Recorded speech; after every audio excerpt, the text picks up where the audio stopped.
Olá a todos, sejam muito bem-vindos a mais uma sessão de mitologia grega e origens do teatro.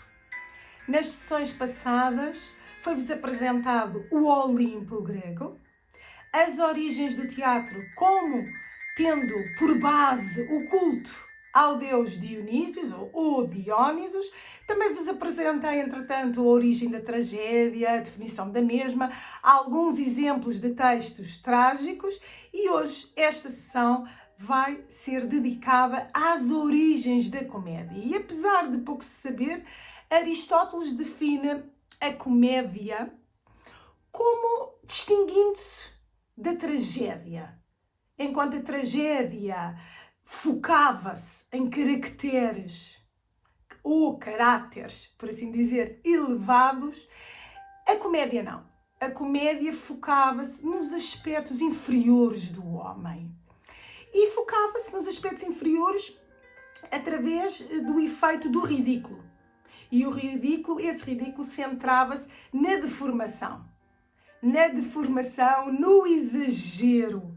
Na deformação e no exagero desse aspecto inferior do homem.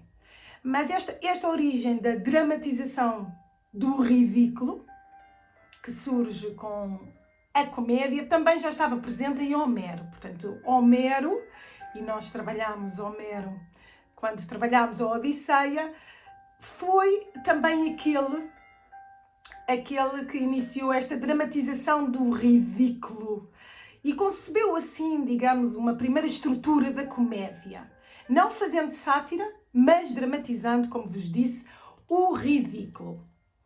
Pois bem, aqui dentro da história da comédia, e como vos disse, não há assim tantas referências, vou-vos ler esta passagem que nos elucida um pouco como é que aconteceu esta dramatização do ridículo e da deformação de um aspecto inferior do homem.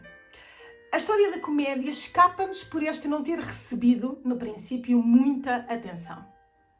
Quando a comédia já tinha uma forma definida, é que os chamados poetas cómicos são lembrados. Desconhece, porém, quem introduziu na comédia as máscaras, os prólogos, o número de atores e outras coisas do género. Quanto a compor enredos, esse costume veio, em primeiro lugar, da Sicília e em Atenas. Crates foi o primeiro que tomou a iniciativa de compor histórias e enredos com um sentido geral.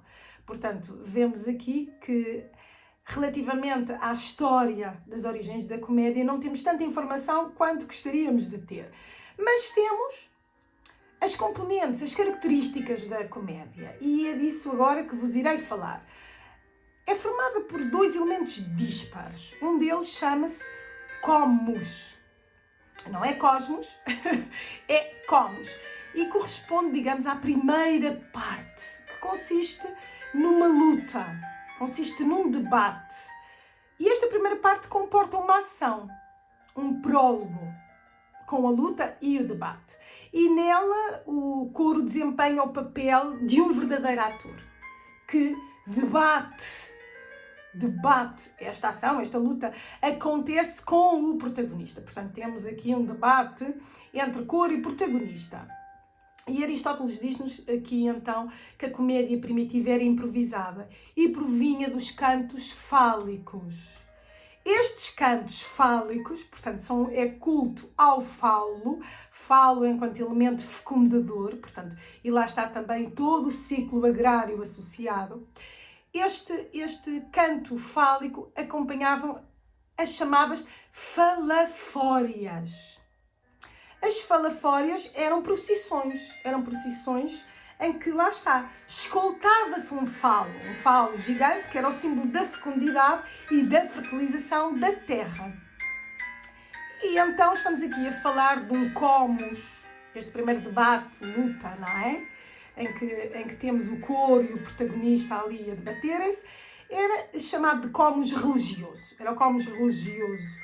E existia um cordão festivo que de noite, mascarado ou não, percorria as ruas escoltando o tal falo. Em Atenas tem um valor ritual, figurando na procissão oficial das Dionisias urbanas, às quais se chamavam primitivamente de komoi, vem do termo komos, sim? Então, este komos religioso integra elementos do komos profano. Então, o que é que eles faziam nesta procissão? E aqui são os elementos do komos profano. Saíam à rua, batiam à porta, batiam em cada porta, em várias portas, e traziam animais, peixes, pássaros, entre outros. Portanto, e vemos aqui a presença de restos de cultos zoomórficos também. E havia uma parte muito engraçada dentro destes primeiros espetáculos, digamos assim, ou festividades com comédia, com a comédia a surgir. Havia a função sagrada dos ditos grosseiros. Portanto, eram palavras grosseiras, discursos grosseiros. Era um efeito libertador de se dizer algo disparatado ou que pudesse ser uma espécie de asneira. Portanto, havia troca de expressões obscenas. E nós vemos na comédia atualmente que isso também existe, não é? Portanto, quando nós estamos aqui a trabalhar estas origens da comédia, vemos o quanto ela está atualizada, tal como a tragédia, não é? Mas está muito atualizada. A humanidade continua a rir de praticamente das mesmas coisas. Sim? E estas festas tinham sempre a componente agrária. A fertilização do solo, a fecundidade, daí o falo. E este aspecto muito curioso que eram os ditos grosseiros, as palavras grosseiras, que provocavam gargalhadas, porque era dito aquilo que não era o normal. Saía-se da normalidade do discurso correto, por assim dizer. Não é? Aqui vemos que, mais uma vez, a comédia nasce profundamente, e tal como a tragédia, de ritos religiosos. E este, essencialmente, agrário. Portanto, o falo representa sempre o aspecto ativo, fecundador, e a terra, a mãe terra, que recebe esse aspecto fecundador, não é? E então dá origem às sementes, às árvores, à agricultura, a tudo aquilo de que a humanidade depende para sobreviver. Então, o outro aspecto, falei-vos do komos, agora irei falar-vos da farsa, portanto, é a segunda parte, digamos assim, da comédia antiga. E consiste numa série de sketches. É uma espécie de revista. Uma série de sketches que esclarecem o êxito da ação da primeira parte. Não é? A primeira parte era o debate. E aqui o coro é apenas o porta-voz do poeta, que castiga. Portanto, aqui temos o lado da crítica a aparecer na comédia, da consciência crítica. Critica os contemporâneos. O coro já não tem um papel tão ativo como na primeira parte, portanto, acaba por ser funciona mais como porta-voz do poeta. E esta segunda parte, a farsa, consiste num tipo de desfile, de tipos grotescos, personagens grotescos, que vêm provocar o protagonista. E inspira-se na farsa de Mégara, género em que a caracterização básica dos atores era um falo sobre um grande ventre, e isto provém da origem campesina e assume tons mesmo ásperos, grosseiros. Portanto, lá está a parte da grosseria da linguagem sempre presente. Sim? Então, percebemos com isto que a comédia valoriza o absurdo. O riso é um fim em si mesmo, é absoluto. Portanto, é o objetivo. O objetivo da comédia é provocar mesmo o riso. Sim? Apesar de existir também aqui a crítica, como nós vamos ver, mas é através dessa crítica que se chega ao absoluto do riso. E oferece a evasão imaginária. E a evasão imaginária, o que é isto? É porque na sátira as coisas imaginadas são piores do que aquilo que são na realidade. E então, o que é que nós estamos aqui a observar na comédia? O exagero de toda a realidade. O exagero da deformação, a ridicularização. Nós estamos sempre a ver o exagero de tudo. E este exagero liberta o homem, na fase grega, liberta o homem grego, claro, e liberta-nos a nós atualmente, da sua condição humana e também do próprio controle divino. Para o homem grego, do próprio controle, porque ele ria-se, ele conseguia ultrapassar o seu destino, não é? O destino relacionado com os deuses, rindo-se dele próprio e dos deuses, digamos assim, não é? Então, agora vou-vos apresentar Aristófanes, e vou depois focar-me nesta peça, as mulheres que celebram as tesmofórias, um tipo de texto muito atual, com linguagem muito atual. E ele deixou-nos 11 comédias. 11 comédias. Era adepto da paz e era um intérprete, digamos assim, da classe rural. E ele condena e satiriza os vícios da democracia. Portanto, a venalidade dos tribunais e dos magistrados, a argúcia dos demagogos ignorantes e o próprio teatro de Eurípides. Falei-vos de Eurípides quando vos apresentei na sessão passada as Bacantes. Então, ele... e esta peça eu escolhia precisamente por isso, porque o personagem principal é Eurípides e nós vamos ver como ele está aqui a condenar e a satirizar Eurípides, porque o Eurípides era um grande crítico das mulheres e então nós já vamos ver nesta peça como é que Aristófanes brinca, condena e satiriza.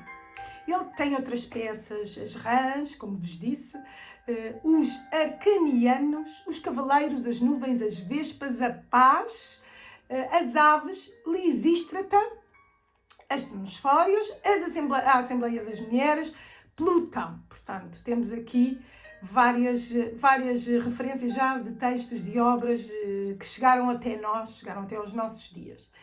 Esta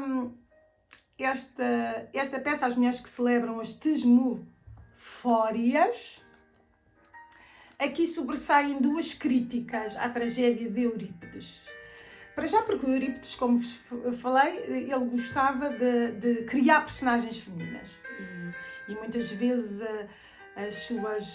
as falhas eram apresentadas sob a forma de mulheres, sim. E então, aqui, o que é que Aristófanes faz? Traz-nos um protagonista que é o próprio Eurípides, sim, porque como ele estava sempre na maldicência em relação às mulheres, ele traz-nos este protagonista. A ação decorre em Tesmofórion e este local é um local de culto, em que as mulheres se reúnem para prestar um culto e era completamente velado aos homens, portanto os homens não poderiam entrar. E nesta peça nós vemos que elas estão a celebrar, em celebração, e os homens eram proibidos, eram postos de parte, eles não podiam participar. E aqui nós vemos a completa satirização de Eurípides. Porquê? Porque ele fica a saber, Eurípides fica a saber que estas mulheres, neste encontro, neste culto, vão estar a debater Eurípides, ele próprio, no sentido que é um maldizente, portanto vão falar dele, e ele não quer ter a sua imagem manchada, digamos assim, o que é que elas irão dizer acerca de mim, não é? E então, o que é que acontece? Ele vai querer espiar o que é que as mulheres estão a dizer e vai querer ser defendido nessa reunião particular. Portanto, e como é que ele pode fazê-lo se não há acesso, digamos assim, se não há acesso para que o homem possa estar neste culto? Como é que ele vai fazer? Ele vai fazê-lo através de um parente. Portanto, um parente irá disfarçar-se de mulher e irá entrar dentro deste círculo de mulheres e irá começar a tentar defender Eurípides. Mas não vai correr lá muito bem. E é isso que nós vamos ver. Portanto, eu selecionei aqui algumas partes e aqui vemos como os textos antigos continuam a ser muito atuais. E selecionei aqui algumas partes. Esta primeira parte em que Eurípides tenta pedir a um dos personagens, Ágaton, que tem uma figura mais feminina, tenta pedir-lhe para que ele se mascare, para que ele se mascare de mulher para entrar na tal reunião, no tal círculo feminino, mas não vai correr muito bem. E depois vamos ver então que o parente dele, o parente de Eurípides, a personagem chama-se mesmo parente, vai então ajudá-lo. Ajudar Eurípides e disfarçar-se. E depois vamos a outra parte que selecionei, é quando o parente de Eurípides já está a defender, no círculo de mulheres, a defender Eurípides. E vamos ver como corre. Então começamos por esta parte em que nos diz Eurípides. Ágaton. Homem sábio é aquele que é capaz de resumir em palavras breves, mas claras, um longo discurso. Eu fui atingido por uma desgraça inaudita e por isso aqui venho ter contigo como suplicante. E Ágaton responde, mas o que é que tu queres? Eurípides, as mulheres vão dar cabo de mim hoje, nas tesmofórias, porque digo mal delas. E nós, que podemos fazer por ti? Tudo. Se te instalares no meio das mulheres, às escondidas, de maneira a pareceres mulher, e disseres uma palavra em meu favor, de certeza que me salvas. És o único capaz de dizer qualquer coisa digna de mim. Mas então por que não vais lá tu defender-te pessoalmente? Pergunta Ágaton. Eurípides. Vou-te explicar. Em primeiro lugar, sou conhecido. Além disso, tenho cabelos brancos e barbas. Tu, pelo contrário, tens um palminho de cara, és pálido, bem barbeado, com voz de mulher, franzino, uma boa figura. Ágaton. Eurípides. O que é? Ágaton. Uma vez escreveste o seguinte. Gostas de ver a luz? Não te parece que o teu pai também gosta? E Eurípides responde. De facto escrevi. E Ágaton. Então não esperes que seja eu a aguentar com a tua desgraça. Só se estivesse maluco. Os teus problemas pessoais resolve-os tu. A má sorte não é com artifícios que se pode aguentar, é com paciência. E chega, entretanto, parente de Eurípides. Portanto, tu, se tens o rabo largo, não é das palavras, é da paciência. Eurípides, mas porquê é que tens medo de ir lá? Questionando Ágaton. E Ágaton responde, ainda havia de ter um fim pior do que tu. Eurípides, como? Ágaton, como? Por parecer que ia roubar o trabalho noturno das mulheres e arrebatar a cipris feminina. Parente, ora, vejam lá roubar. E esta? Fazer amor. Isso sim. Está-se mesmo a ver que é um pretexto, caramba. Eurípides, então, fazes-me esse favor? E Ágaton, nem penses nisso. Eurípides, ai, que desgraça a mim, eu estou perdido. Portanto, vemos aqui Ágaton a recusar. Parente, dirige-se então a Eurípides. Eurípides, meu caro amigo, meu parente, não te des por vencido. Eurípides, então o que é que eu hei de fazer? Esse fulano, manda para o raio que o parta. Aqui me tens. Faz de mim o que quiseres. Bom, já que te pões à minha disposição, tirei essa roupa. Parente, despine-se. Já está no chão. Mas o que é que tu me vais fazer? E Eurípides diz, fazer-te a barba aqui e queimar-te por baixo. E ficamos aqui na parte da transformação. Portanto, este é o momento em que parente ajuda Eurípides, porque Ágaton não aceita disfarçar-se de mulher.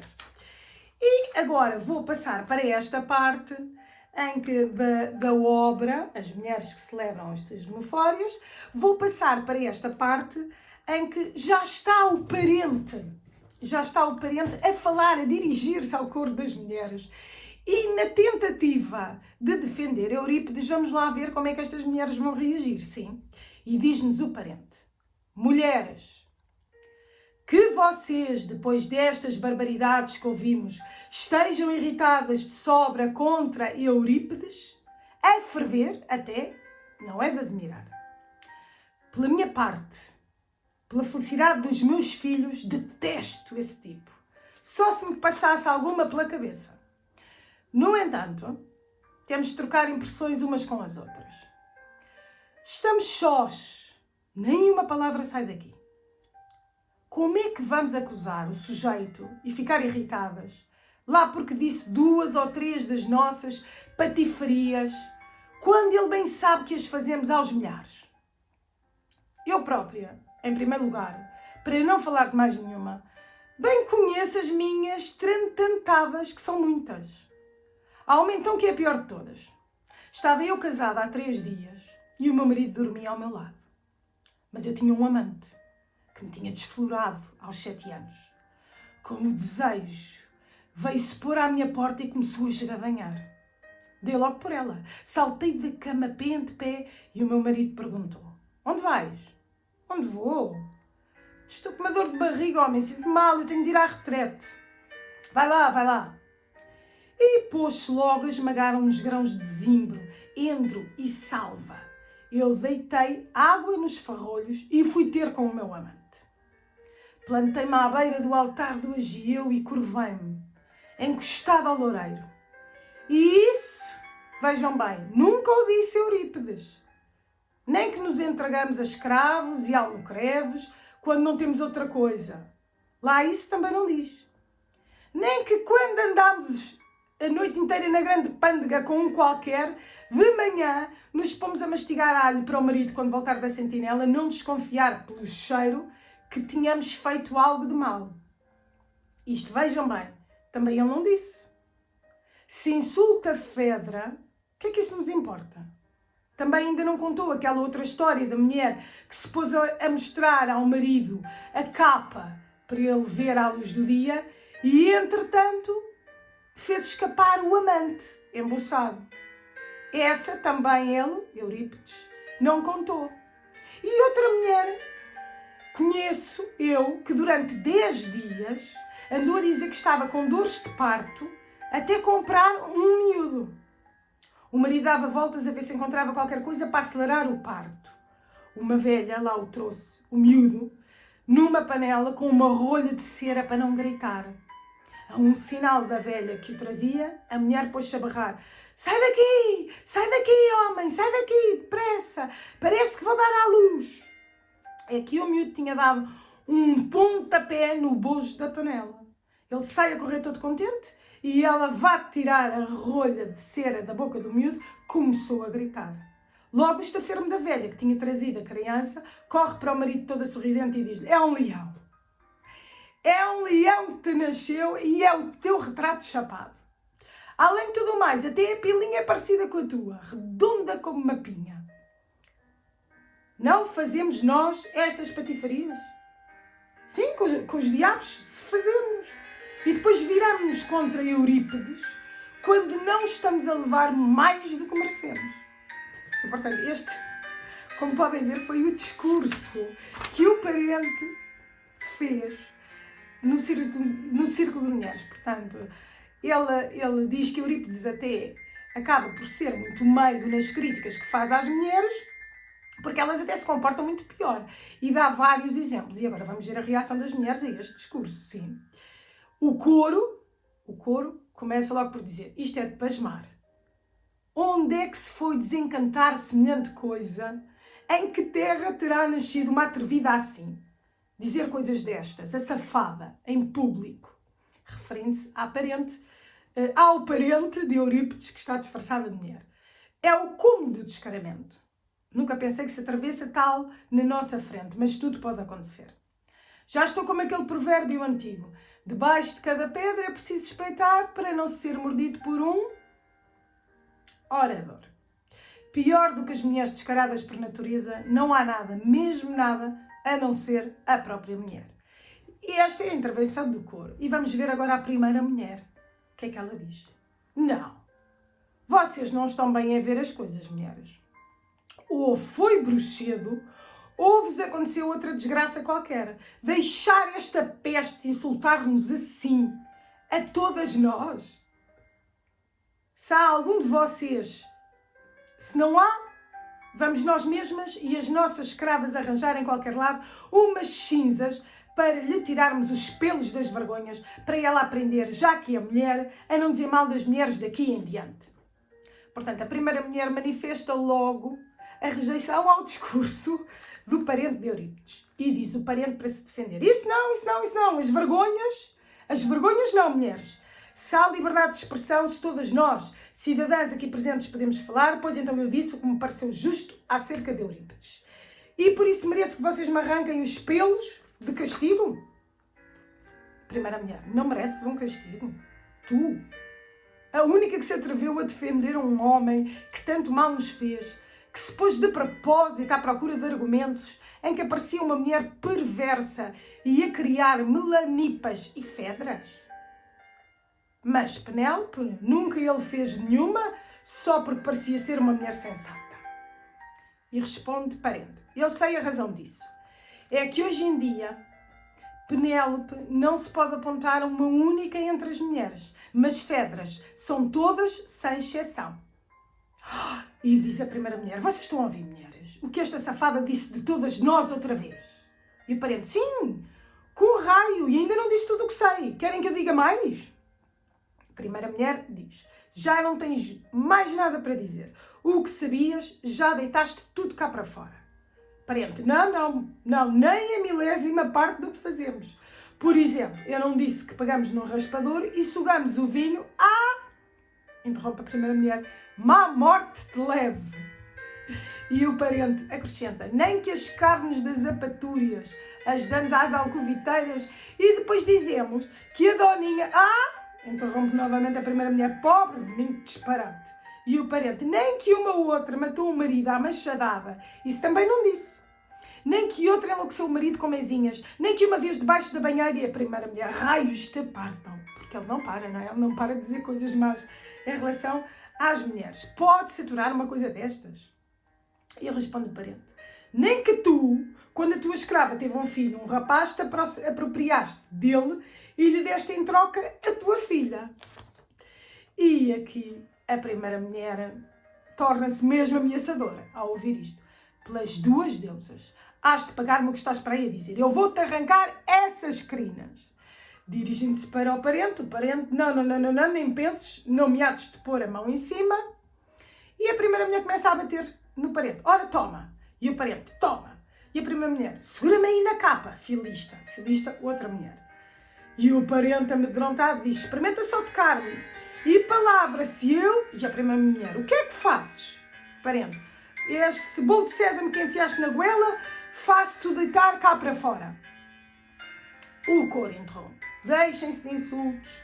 Vem uma mulher ao nosso encontro toda apressada, calem-se antes dela cá chegar, para ouvirmos em boa ordem o que vai dizer. E chega Clístenes e diz: mulheres, minhas caras amigas, parentes minhas por afinidades de costume, que sou vosso amigo, logo se me vê na cara. Sou doido por mulheres, sempre fui o vosso protetor. Ainda há pouco ouvi falar de uma questão grave que vos diz respeito, nas tagarelices da Ágora.